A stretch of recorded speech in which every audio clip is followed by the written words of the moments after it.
Mermaid here, and welcome back to my mermaid workshop and another video. Today we're going to be talking about how to repair small holes in your fabric mermaid tails. These could be like scrapes, scratches, little cuts where your monofin may or may not have poked through, or maybe you were on some gravel and you tore things up a little bit. I have a tail behind me that is in need of a little bit of love. I have said in so many videos that I was going to fix this tail, and then I didn't. And it's just been sitting there feeling very sad and lonely and sorry for itself. So we're going to patch it up today. So I'm going to show you real quick what this looks like at the moment, and then I'm going to talk about materials and things that we're going to use to fix said problems. Okay, so the tail itself is a polyester spandex tail. It is one of mine. It is one of the first generation tails that I made. It was originally made for the Aquarius, which is this beautiful monofin right here. I no longer use this monofin for a very specific reason. Look at this right here. Do you see what this is? This is a sharp corner is what this is. So I know a lot of mermaids have either made little cuffs for their like little padded, you know, sleeves for their tips, or some mermaids have even cut this and rounded it down. This monofin itself has now, for me, been replaced by the Luna, which is like... If you haven't heard my Luna, like, tirade of how much I love this monofin... So good. I don't have this problem anymore with my monofins. It's just the hard monofins that do this. This is the issue here. What this monofin has done to my tail, it has poked some little wee tiny little holes in a couple of different places. So there's another one you can see right there. And we've got a few more on this side, which are more obvious. There you go. You can kind of see them in this lighting. You see that? So that is what happens. A little bit here, a little bit there. Some of these are going to be very easy to fix, and some of them are going to be a little bit more difficult to fix, but we are going to kind of go through and I'm going to show you what it takes to patch some of these holes. This will work for other mermaid tails as well. I would like to give you ye old disclaimer. Always check with your tail maker first before you use any of my tutorials. My tutorials are for my mermaid tails. As far as I know, that's what they work for. I don't have any other mermaid tails to test these on. If you do test my methods and you like them and you want to leave a comment down below to let me know it worked, great, but always check with your tail maker because I don't want you guys to accidentally void a warranty if there was one in place, okay? Because some tail makers will be like, especially silicone tail makers are going to be like, no, no, no, like if you do X, Y, and Z, I won't fix it in the future. So make sure you check the fine print. Okay, so what you're gonna need to make this whole operation happen, you're gonna need some E6000 glue. You're gonna need some scrap spandex fabric. If you do happen to have spare fabric that is similar to the tail you're using, that's great. You can also use just a plain white spandex fabric. You can get this at any fabric store. It usually has something like this in their dance wear / swimwear section. You can also use, they have like swimsuit liner might be okay too. I would prefer something a little bit thicker because you don't want to have to find yourself doing this 1,000 times over, because no. So E6000 glue, some fabric. You're gonna wanna have like toothpicks on hand, some sewing pins. Tweezers aren't always a bad thing to have around. You're gonna wanna have scissors. You're also gonna wanna make sure you have a surface that won't get damaged if E6000 glue does happen to get everywhere, which it usually does. Parchment paper will work really well for this as well, and it will just help keep your workspace from getting covered in glue. If you have access to a respirator, I would highly recommend that. E6000 glue is very heavily toxic, so you wanna wear gloves, you want to have your respirator, you want to open a window, you want to get a fan going, you want to make sure that if you are a bird person, your birds need to be very far away, okay? Like other room, door closed, towel at the base, fans going, air purifiers going, the works, okay? I cannot stress that enough. Also, dogs are super sensitive to it, so basically pets, children, family members, just put them in a box somewhere where they're not gonna get like toxic fumes. If you can do this outside, it's probably better to do it outside. I don't have an outdoor space, so here we are in my mermaid workshop, which also happens to be in the middle of my kitchen. All right, so let me gather my materials and I will meet you back here in a second. If you're somebody like me who does this a lot, I actually have a lot of these spare plastic mats that I get from IKEA, so I will be using that instead of this, but I wanted to show you guys parchment paper is a good option as well. Okay, so now because I actually need to talk to you while I'm doing this, I'm not going to be wearing my respirator, but I'm going to show it to you really quick. This is the guy that I usually wear. This is actually Eric's. What the heck happened to it? Eric gave me this to use while I do this, but of course, because I'm gonna be doing voice, like I'm gonna be telling you what I'm doing, you're not gonna be able to hear me with this on. So I'm gonna not wear it, but wear yours, please. All right, so I'm gonna switch back to my workspace view, and I'm gonna show you guys how to patch one of the larger holes.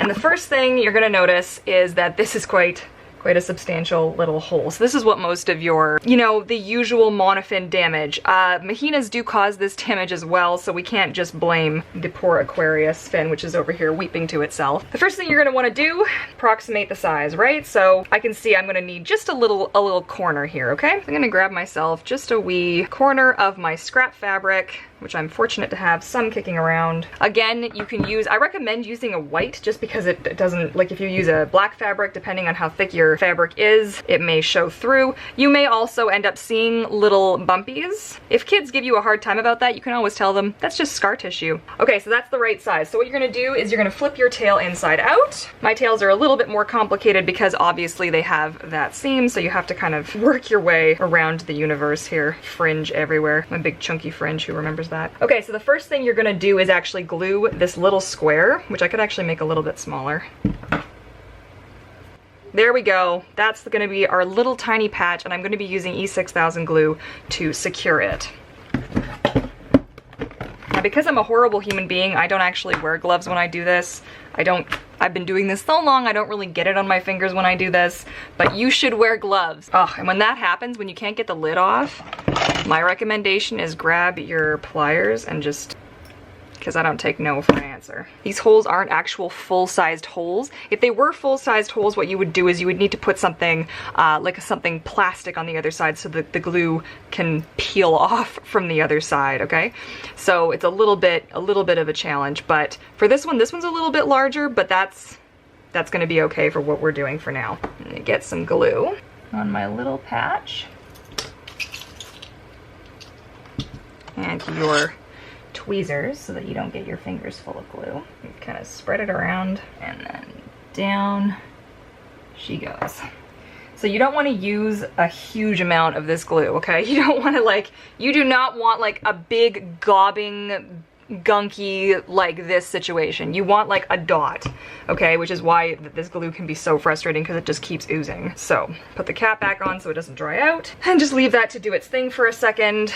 If you've put too much on, you'll know because this will feel cold. It might feel wet as well, cold, or it'll slide. It'll slide around. Then you know you've put too much on. You need to take it off, wipe some of it off with either a paper towel or just your toothpick, and then go from there. Okay, so we're gonna flip this guy the right way now. I'm just gonna touch on the inside to feel that I have in fact not lost it, which is perfect. Okay, so the next thing to do is to reinforce the front a little bit. And for this, what we do is we get a little bit of this guy just on the side to gather just a little bit. You're gonna kind of peel them open. The fabric will absorb some of this. And then what you're gonna do is you're going to, this is very complicated to actually show. I'm gonna zoom in as far as I can so you can see this clearly. And then you just kind of fold the fabric in and down.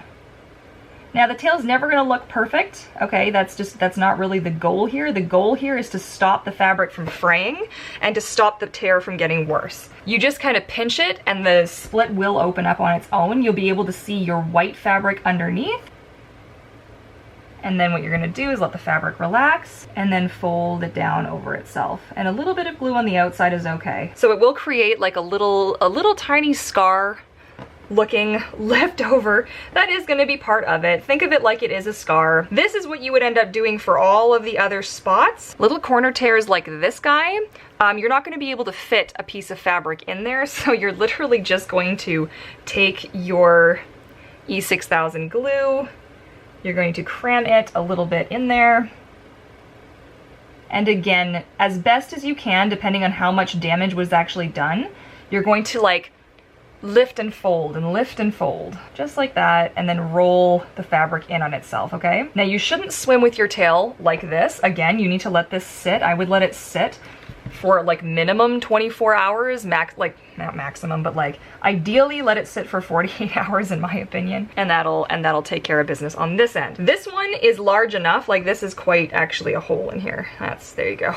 That's actually quite a hole. I can stick the whole thing right in there. The closer your hole is on my tails to the fringe line, the harder they are to fix. It doesn't mean it's not possible, it's just a little bit more challenging. So we can do just a tiny little patch job on that one. I think I'm gonna make it just a little bit longer since I don't wanna have to go and reinforce it a second time. So this is an instance where I put way more than I should have. Smearing it around a little bit and then placing it right over top of the thing. Don't go right over top of the seam because that will actually mess things up a little bit.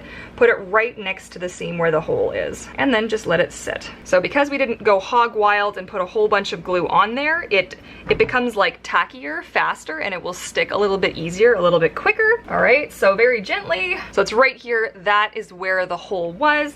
What we're gonna do the same thing we did before. We are going to grab some of our glue, not too much. Always take less than you think you need to start because you can always add more. And you're gonna go in and you're just going to fill that little hole with some glue, and then you're just going to take the fabric and kind of poke at it and kind of try to squeeze it back together a little bit. Okay, so up close, now that I flipped the tail out the correct way one more time, I'm gonna try and see if this will zoom in. This guy is patched and this guy is patched. Now this looks quite awful on my camera. It looks far less yucky in person, but it is reinforced. So you will be able to see just the little patch, as you can see right there, that's where that exists. Now the other one, which was right on the seam, is gonna look just like that. So you see how it's a little bit stiffer here? That's gonna make no difference when the monofin's actually in there. But at least now it's reinforced, the hole's not going to get bigger, and that is the goal of patching small holes on your mermaid tail. Okay, so the finished result is a boom, okay? And a little bit here. I didn't patch them all for this video. I'm going to take my time to do that later, but I just wanted to show you guys the basics of how this was done. So you'll be able to see it's patched. And of course, I'm so dark, I'm gonna close the window. Wouldn't wanna actually be able to see my face, right? That is how you do it. Unfortunately, it is part of life. It is the same for silicone and the same for fabric. Fabric is not gonna be as easy to repair as, say, silicone. The only difference is you will be able to likely do it yourself. You can choose to sew, or you can choose to use my method, which is the glue and patch method, which is how I've been doing it all my mermaid life, so to speak. I feel it works the best because it helps reinforce the area behind the scenes as well. It's never gonna look exactly how it did before, but I'm gonna tell you, I have a really nice scar. I don't know if you can actually see it under my chin, right there.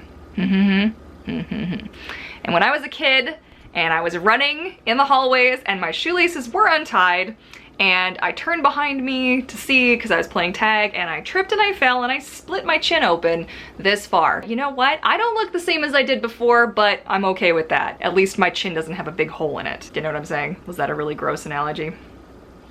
Yeah. I hope you found this video helpful. If you did, be sure to give it a big thumbs up. And don't forget to hit that subscribe button to join the pod and the bell notification as well so you never miss an upload. If you do have any tail repair related questions other than what I answered today, be sure to leave them in the comment section down below. That's it for today's video. Thank you guys so much for watching, and I look forward to seeing you all in my next video. Happy swimming! Bye!